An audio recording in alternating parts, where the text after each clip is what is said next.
Hey everyone, my name is James. I'm a producer with Gearbox Software. Hey, my name's Joel. I'm from 2K Australia. In case people haven't seen the news lately, 2K Australia and Gearbox Software are collaborating on an all-new Borderlands title called Borderlands: The Pre-Sequel.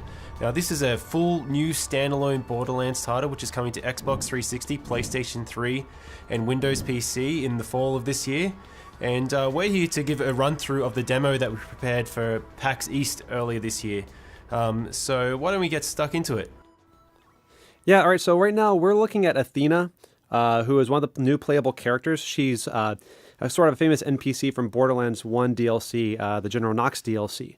Right now we're putting our skill points into the Phalanx tree, which enhances her kinetic aspects, which is this energy shield that Athena has that allows her to absorb attacks from enemies and throw it back at them.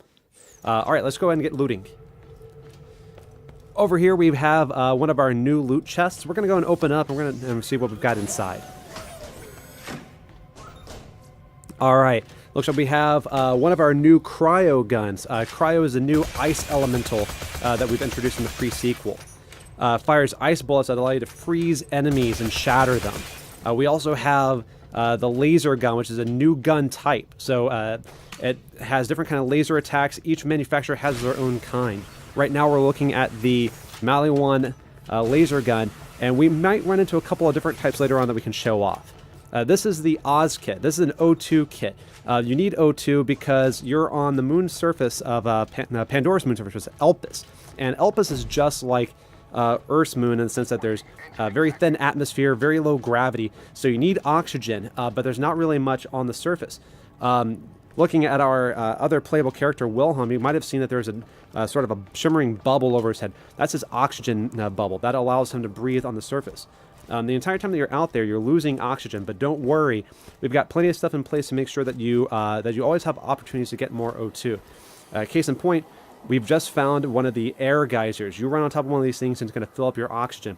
This is really important, not just because you need oxygen to breathe and live, but because we have some new features that we've added that use oxygen. Joel, why don't you tell us some about that? Yeah, so when we were bringing in this oxygen system, we didn't want to bring in something that was annoying to players and a resource to manage. We wanted to bring in something that could give them cool new abilities. So you can see we're on the moon, you can already do low gravity jumps, but if we jump and then press jump again, you'll actually vent some oxygen and you'll do a boost. It'll allow you to go a little bit higher. You can also kind of push yourself forward. So why don't we do a jump and then boost forward? And one of the other cool things you can do, it's kind of my favorite thing to do in the game at the moment. It's technically called a slam, but I like to call it a butt stomp. If you jump up in the air, press jump again to boost, and then press crouch, you actually slam down to the ground and do an area of effect attack. It's a great way to manage crowds, to shove them back, because if you're in a low gravity area, you can push them back pretty far, which might be the edge that you need to either run away or focus on one guy before you deal with the rest of the crowd. All right, now we're going to go ahead and move into the next area. This is the comm facility. There's a signal that's being jammed that you need to take care of so that you can get back up to Helios, which is the moonshot facility.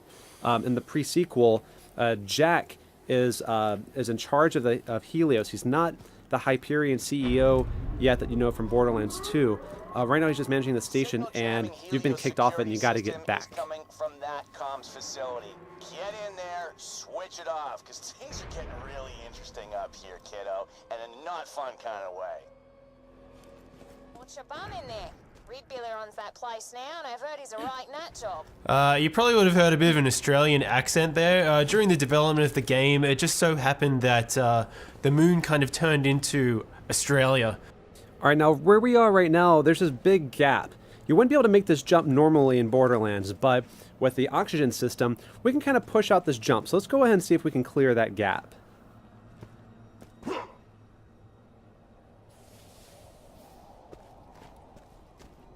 All right, Athena, you're up. Get plenty of O2 so you can make this jump. This is my favorite part of the demo because I like to push our demo drivers to boost as late as possible. Whoa. Just like that. I like to see them sweat. So why don't we keep moving? You'll notice when we boost that oxygen meter is draining. And you can see in the horizon there's actually a beam shooting up to the sky and a HUD marker, and that's an oxygen generator. We can activate that in a sec, but this is Borderlands, so, you know, you always loot. And yeah, low gravity, no atmosphere. But when you actually activate the oxygen generator, now there is atmosphere. So when we open up this other lootable, you'll see that it behaves differently. We want to make sure that that this whole system felt organic, that it felt real, that it didn't just feel like it was tacked on.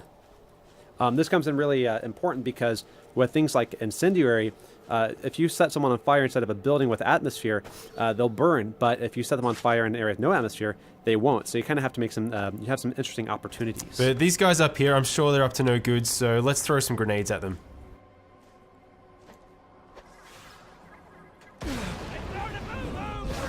Oh. So in low gravity, you get blown up by a grenade, you go flying into orbit. Very awesome.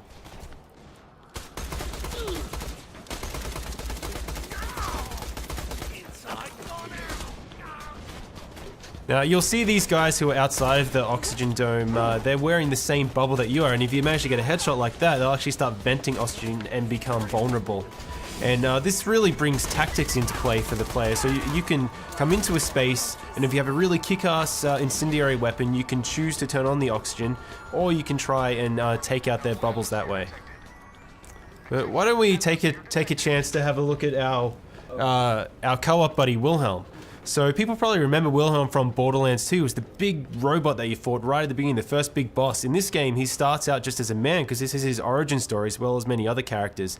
And the really cool thing is, as you're building out his skill tree, not only do you gain new abilities, but you actually visually change him as well. You get robotic arms, robotic legs, shoulder-mounted rocket turrets. You're essentially building out his skill tree to tell the story of how he became the boss you fought in Borderlands 2, which we've had a lot of fun making. But I think it's probably time to show off our first new action skill for Borderlands the Pre-Sequel. What do you think, James? Yeah, it sounds like a good idea. We're coming up on the barrier here for the comp facility. This is being run by the Scavs, which are the scavengers. They're essentially moon bandits. They're not going to let us in without a fight. They're even bringing out some heavy hitters, some turrets, but luckily we've got our Aspis to help us with that. Let's try to absorb as much damage as we can and throw it back at them.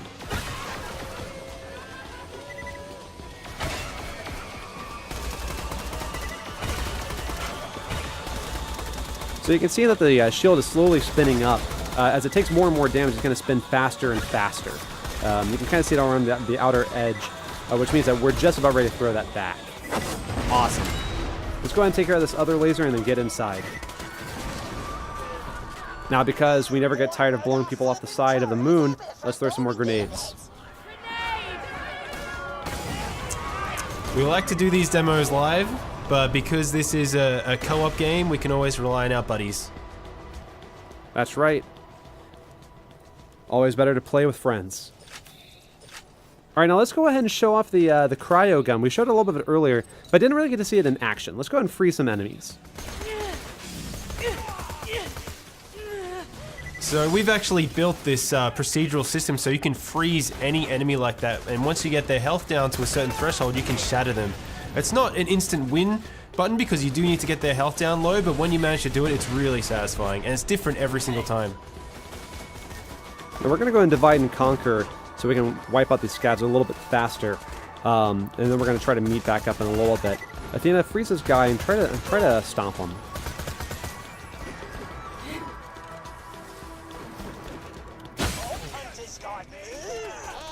Athena had a good tactic there. If you manage to get really high, your butt stomp will actually do more damage. So if you freeze someone, you can butt stomp down and shatter them from above. Now, you can do more than just freezing them while they're on the ground. We've got some jet fighter, some sort of jetpack enemies. Let's try to freeze them while they're in the air.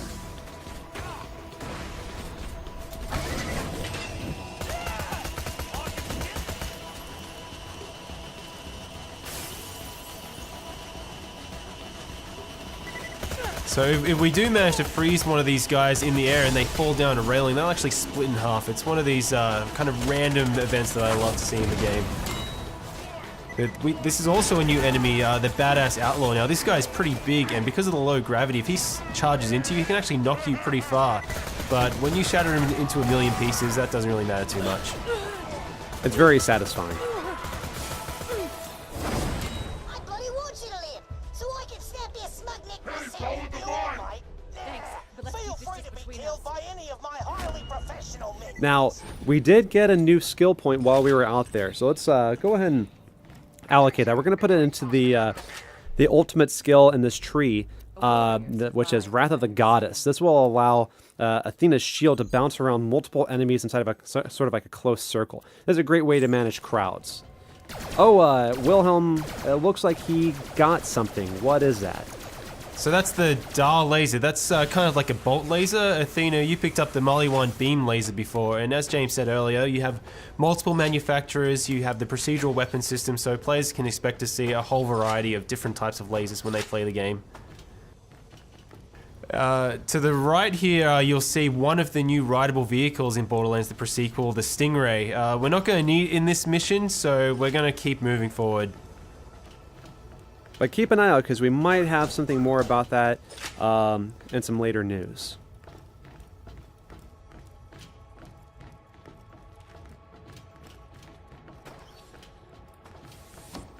Alright, looks like we found another loot chest. Let's pop this open and see what we have. Let's see if we have a new Oz kit over to the right here. So what does this Oz kit do? Let's see. So it looks like it increases your oxygen meter. It allows you to create an oxygen bubble, which comes in really handy when doing a slam.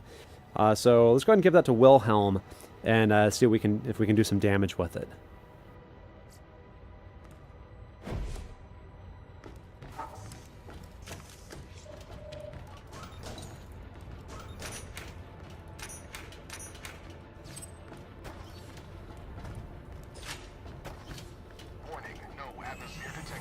So the Eye of Helios is charging up now, and it's actually firing into the surface of the moon, which is probably not such a good thing when you see bits of the ground kind of floating above you like that. Probably a good reason for us to get back up to that space station as soon as possible.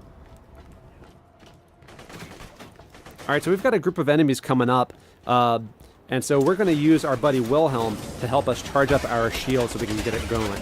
Because you can use friendly fire to charge up Athena's shield. Yeah, let's try and take out all those guys at once. Nice. Awesome. Alright, Wilhelm, yep, butt stomp time.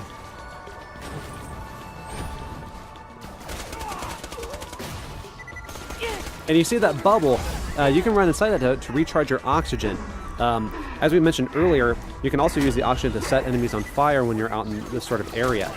So maybe we get a chance to use that, maybe we don't. Yeah, it is a really good combo if you get that oxygen bubble with the fire to burn enemies, but I really love getting the cryo one as well, so if you jump down from high enough, butt stomp and shatter and freeze a guy all in one go.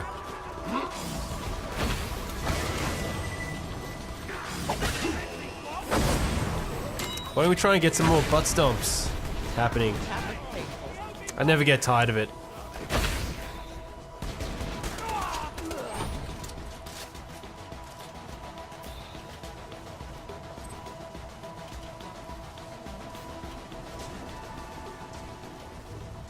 I can taste someone burning.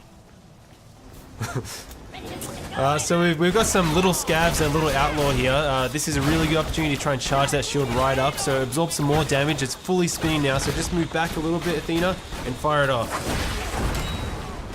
Awesome. Nice. Now there's a lot more resistance in this area than we planned. We might need a little more help on this one. Who could help us out, possibly?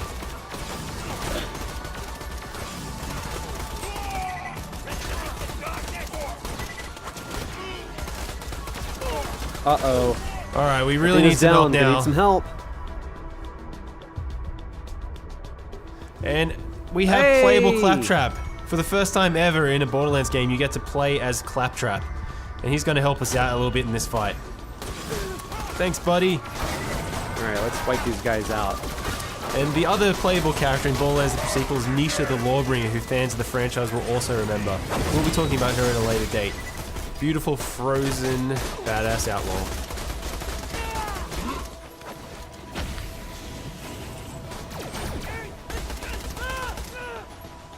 So yeah, we should probably head in here and try and disable that signal so we can get up to the space station.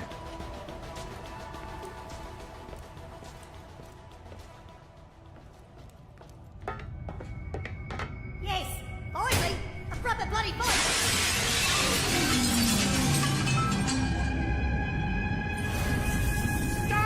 We can love this. All right, you better get him, Athena. Getting close.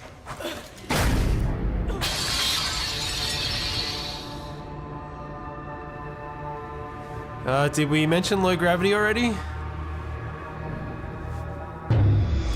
Awesome.